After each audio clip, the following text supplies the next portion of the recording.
What is up, guys? Welcome to another episode of Fast Break Tundra Baller. And today we are going to be talking about some more Clipper news.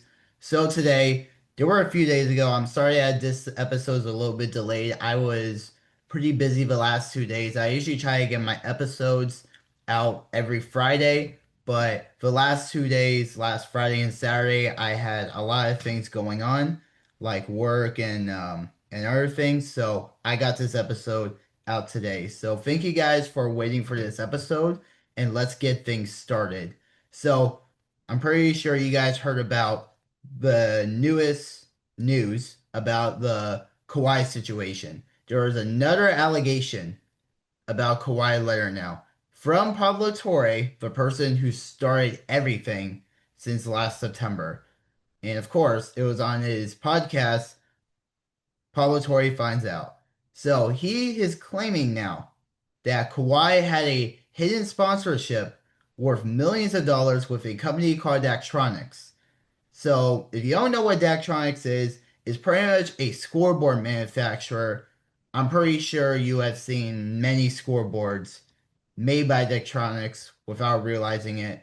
Like if you went to a high school gym or just pretty much any basketball gym in general with a scoreboard. It was most likely made by Daktronics, most likely, or or like at NBA Arena, for example. But Daktronics, they were the company that designed the Clippers Halo board inside their newest stadium into a dome.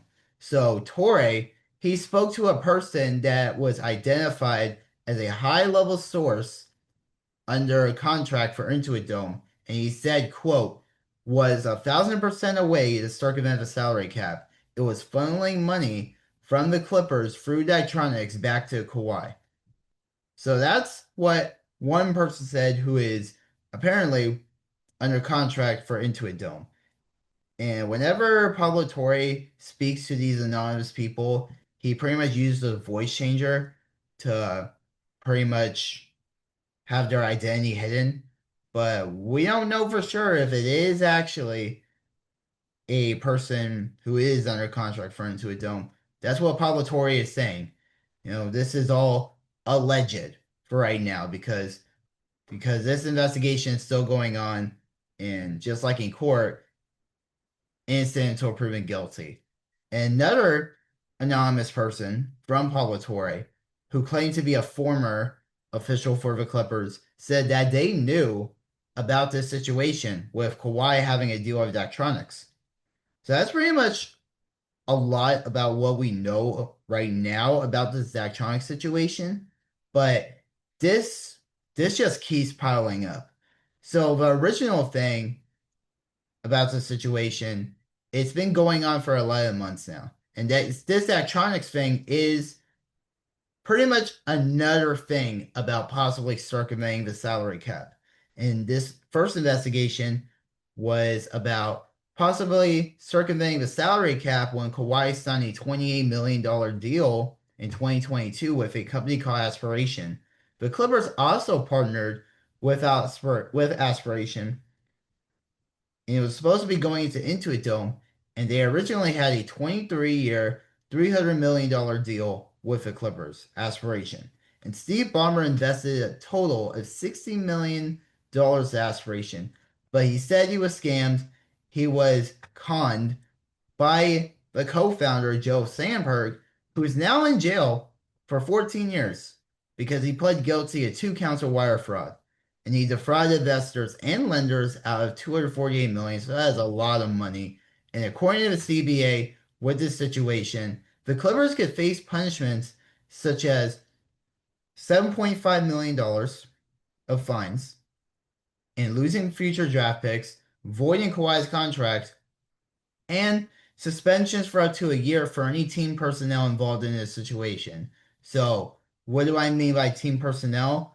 Well, they're also investigating Steve Ballmer with this situation. So, if Steve Ballmer's found guilty, then he could be suspended up to a year. That's pretty much the CBA punishment guidelines for whenever somebody circumvents the salary cap. This is this is just really, really bad right now. But I hope it just ends before training camp. And we know too, Kawhi, he was supposed to be traded to the Raptors for Brandon Ingram, Grady Dick, two first round picks, a first round pick swap, and two second rounders. And then 9 days later after that, the Raptors realized, like, oh, I could face punishment too if Kawhi is found guilty in this. So both sides, they agreed to put the trade on hold. The NBA themselves didn't put the trade on hold. The Clippers and Raptors agreed to put it on hold until this investigation is over. But both sides still want this trade to happen, but the Raptors realized that they could face punishments if things go bad in this situation. So Adam Silver, he spoke at the Summer League saying that he hopes this will be over before the start of this season. But now this is before. Honestly, this was before the Daktronics situation. He said this about a month ago, and now we're about a month and a half away until the preseason starts, or pretty much 2 months until the preseason starts, but a month and a half until training camp starts. And this is even more demanding now for this situation to be over because the Clippers and Raptors, they're going to play a preseason game in Vancouver on October 10th. And we don't know which side will Kawhi play in. Will he be a Clipper still or will he be a Raptor? And same thing for Brandon Ingram and Grady Dick too. I'm pretty sure that they're like really confused about this situation. Like they're like, hey, Clippers, Raptors, which side am I on? Because Brandon and Grady, they were hanging out with the Clippers play with some of the guys that are on the Clippers in watching the Clippers summer league. Like, I was at a summer league for the first 4 days. Brandon Ingram and Grady Dick were both there hanging out with some of the other Clippers, like Derrick Jones and Darius Garland, I think. On the second game, Grady Dick was hanging out with Jordan Miller. So I don't know. Will they be a Clipper when this game happens? Because while doing a little bit of my research, if this situation is still going on and the trade doesn't go through yet, then Kawhi will still be a Clipper. So we don't know when this is going to happen. This thing is going to be over, but they're saying it could go into 2027 now if they cannot agree on a punishment with the Players Association and the league based on the evidence. But training camp it's now going to start on September 24th for 5 teams who are going to play in international preseason games. And like we were talking about, the Clippers and Raptors, there are two of them because they're playing in Vancouver in Canada. And the other 3 teams are the Heat, who will also play in the Canada games, and the Mavericks and Rockets, who's going to play in China.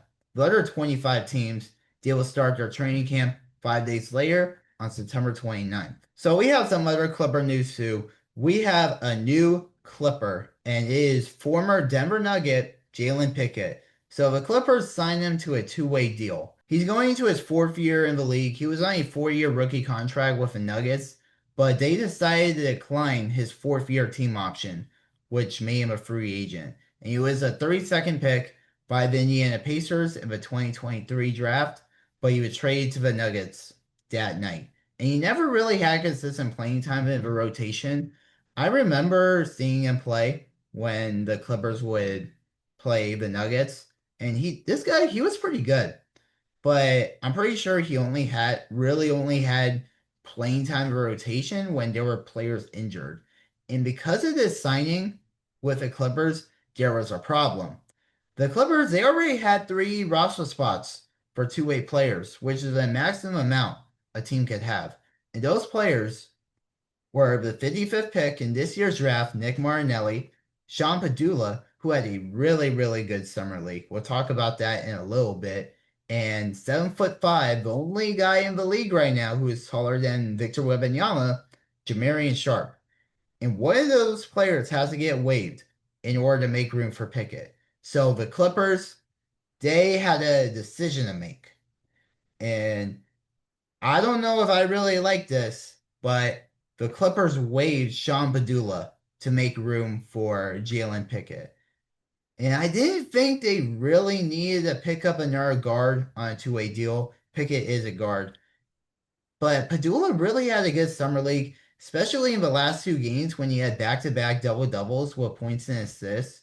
And in the last game, he scored 9 straight points in overtime to beat the Timberwolves, even with a ripped shoe in the end. He was also the G League Player of the Year last season. Although he won't be in the team, he'll probably stay in the G League with the Clippers. But yeah,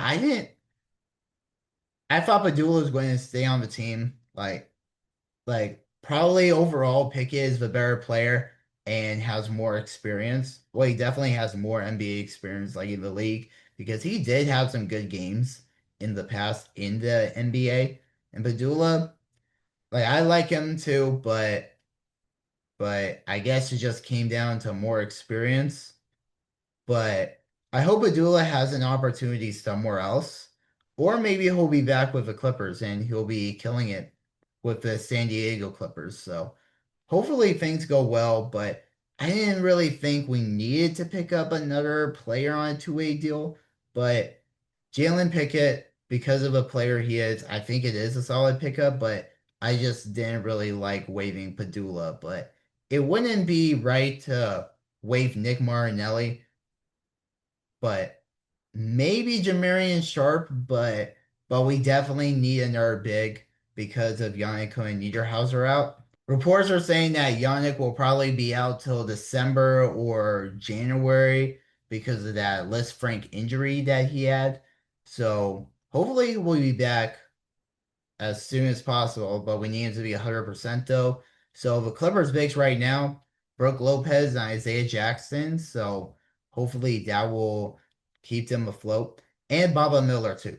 Can't forget about Baba Miller. But yeah, like this is a short episode, guys. So hopefully you guys enjoyed it. And yeah, hopefully there will be more positive news about the Kawhi situation because it feels like that it just keeps stacking up. Pablo Torre, he released what I believe is 13th episode when he talked about the Daktronics situation. So hopefully things go more positive soon because I feel like the NBA they need to keep doing this with urgency. Like I don't know what's going on, but they need to like do something to get this done before training camp starts because we're in August now, in September 24th, and today's August 9th, the day I'm recording this. So about a month and 15 days away. So I feel like the Clippers the league, they need to do something like right now. So yeah, I'll see you guys in the next episode and have a good one, guys.